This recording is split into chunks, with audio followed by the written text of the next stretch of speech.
Imagine being the most powerful man on Earth. You've conquered everything from Greece to the edge of India. You have 1,000,000 soldiers who die for you. And then one night at a dinner party, your body just starts shutting down. And the man who might have done it to you, he was standing right there, pouring your wine. That is the story of Alexander the Great's death. And the more you pull on it, the weirder it gets. So here's what this video is actually about. Most people know Alexander died young in Babylon at 32.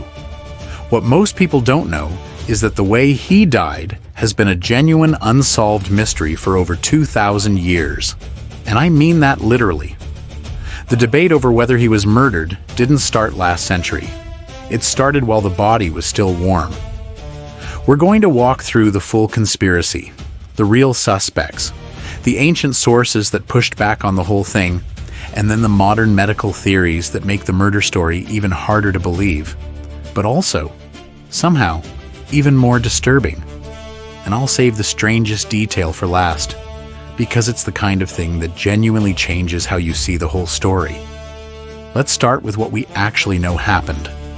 It's June of 323 BC, and Alexander is in Babylon. He's just come back from India. He's planning another campaign, this time around Arabia. His empire stretches from Greece to modern-day Pakistan, and by all accounts, he is still going. Then one night, he goes to dinner at the house of a man named Medius of Larissa, one of his close companions. Scholars recorded that his illness began after a drinking party during a raucous night where Alexander downed 12 pints of wine. He woke up the next morning with aches. And here's the part that should have been a red flag. He complained of aches the next morning, but he continued to power through another dozen pints that evening. Then he became unwell. What followed was not a quick death. Alexander's gradual decline lasted approximately 10 to 12 days, and the whole thing was documented almost day by day in a record called the Royal Diaries, or the Ephemerides, which his court kept. In the week before he died, historical accounts say Alexander had chills, sweats, exhaustion, and high fever. Bedridden and in pain, within 8 days, Alexander lost his ability to move and was only able to flicker his eyes and twitch his hands. On the 11th of June, 323 BC, in the palace of Nebuchadnezzar in Babylon, Alexander the Great breathed his last. He was 32 years old. Now, here's where the conspiracy starts. Because the moment he died, people started asking, was this actually natural? And the answer, depending on who you asked, was absolutely not. The poison theory has a very specific structure to it. It's not just someone poisoned the king. It is named people, named locations, named motives. And the motive is the part that makes it feel real. In 324 BC, probably due to the influence of Alexander's mother Olympias, Antipater was stripped of his regency and ordered to come to Babylon. Antipater had been running Macedonia while Alexander was off conquering the world. He was essentially the second most powerful man in the empire. He had consolidated a position as regent of Macedonia during Alexander's absence in the east, and likely feared for his own safety, given the scores of officials who had lost their posts and their heads on Alexander's return from India. Shortly before his death, Alexander had dispatched a small army to Greece under the command of Craterus, with most scholars agreeing that Craterus was sent to relieve Antipater of power. So Antipater knew what was coming, and he had a son in exactly the right place to do something about it. According to the ancient stories, Antipater's son Iollas supposedly administered the poison since he was the king's cupbearer. Think about what that job means for a second. The cupbearer is the one person in the room whose entire job is to handle the king's drink. He's the last set of hands on the cup before it reaches the king's lips. Being the cupbearer, it would have been an easy crime. And the dinner was at Medius's house. The same Medius, who, according to some accounts, was an intimate friend of Iollas and had been induced by him to take part in the plot. So you've got a political demotion, a son with access to the wine, and a dinner hosted by that son's close friend. That is a tighter conspiracy theory than most people realize.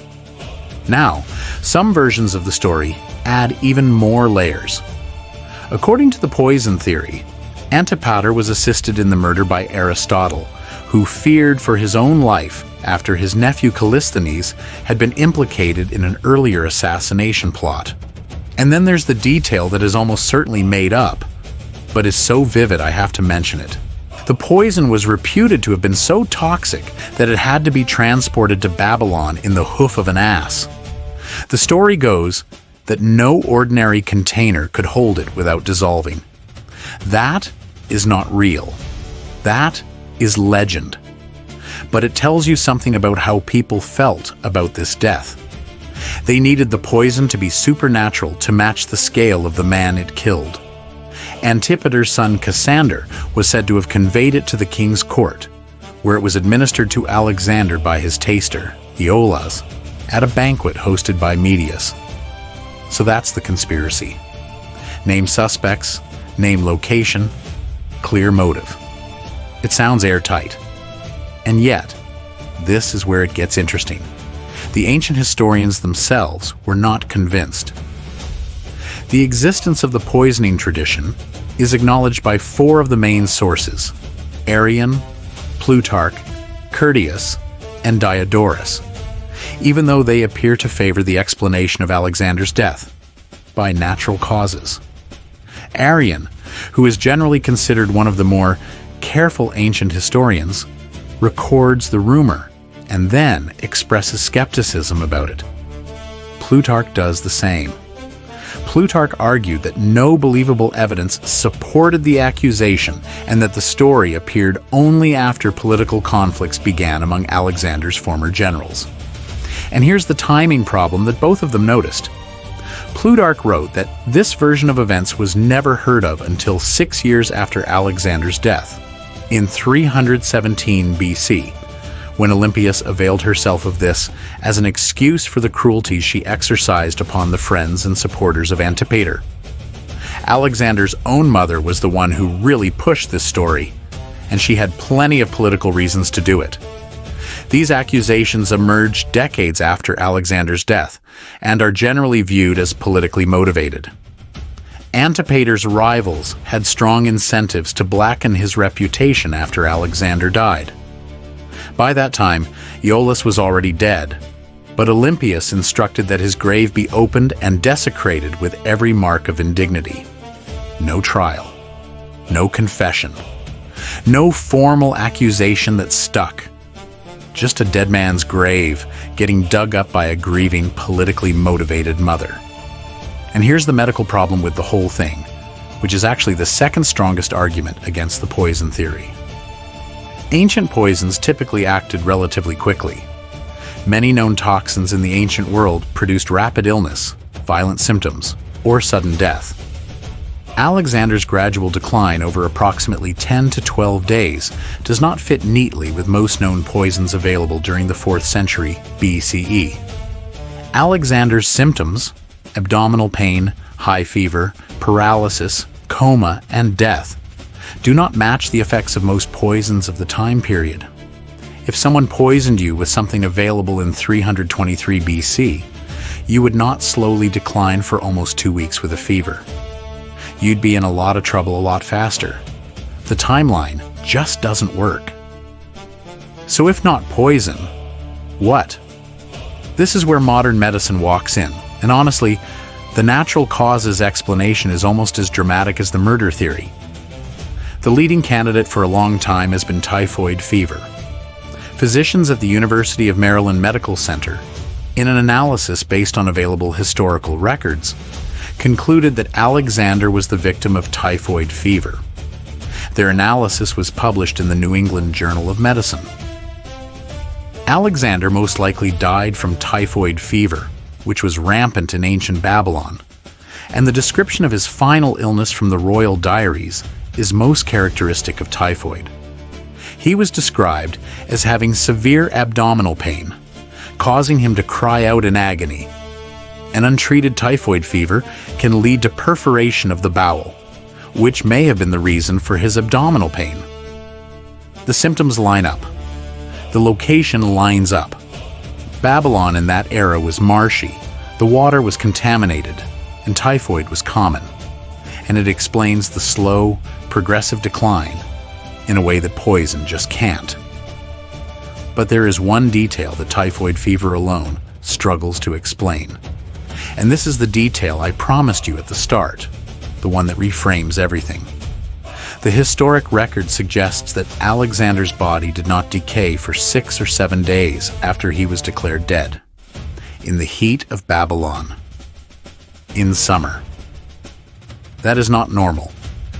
And in ancient times, it was taken as a sign that something extraordinary had happened, either divine intervention or the work of a very unusual poison. Both sides of the debate use this detail to support their theory. But in 2019, a researcher named Catherine Hall at the University of Otago in New Zealand proposed something that makes both of those explanations look simple. Hall argued in a research paper that Alexander suffered from the neurological disorder Guillain-Barre syndrome, and that this disorder led to a form of paralysis that may have resulted in a false diagnosis of his death. Here's what Guillain-Barre actually does. GBS is a rare but serious immune disorder in which the immune system attacks healthy cells in the nervous system. Hall suggests Alexander contracted a Campylobacter pylori infection, the most frequent cause of GBS worldwide, which set off the autoimmune disorder.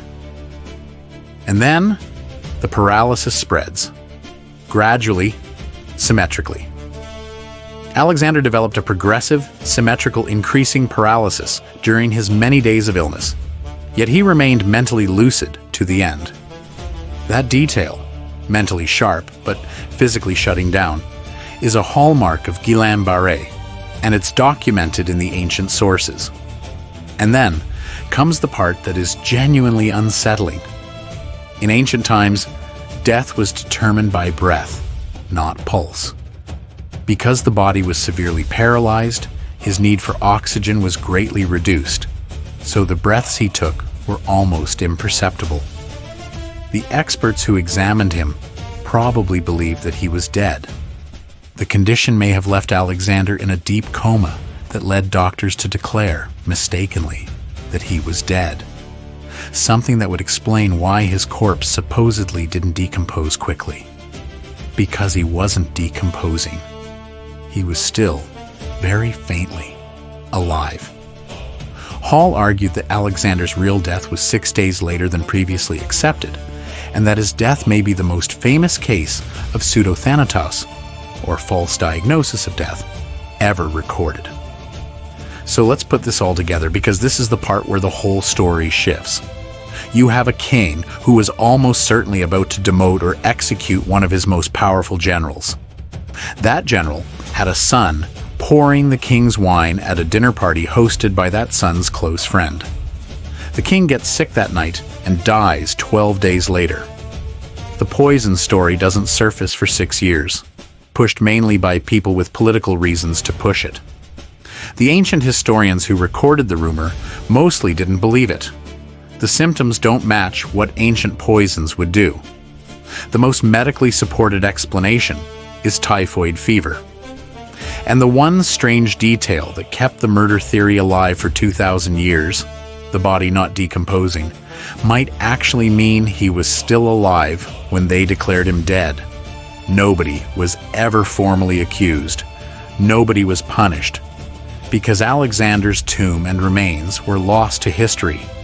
A definitive cause of death cannot be proven, leaving his demise as one of history's great mysteries. There was no trial, no executed conspirator, no confession. The entire betrayal story rests on rumor, political timing, and the fact that Iollas happened to be holding the cup, which is worth sitting with for a second. the most famous murder mystery in ancient history, a story that has been debated for over 2,000 years, might just be a story. A politically convenient one, told by the right people at the right time, about a dead man who couldn't defend himself and a cupbearer who was already in the ground. Or maybe Iollas did it. Maybe the mule's hoof was real. Maybe the greatest conqueror in history was taken out by the son of a bureaucrat who was scared of getting fired. We genuinely don't know. And that's the thing. We may never know. If you want to keep going down this rabbit hole, there's a video right here that gets into how Alexander's empire completely fell apart after his death, because the chaos that followed is almost as wild as the death itself. Go watch that next. And if you're not subscribed yet, hit the button so you don't miss what's coming. Drop your theory in the comments too. Poison, typhoid, or something else entirely. I'll be reading them.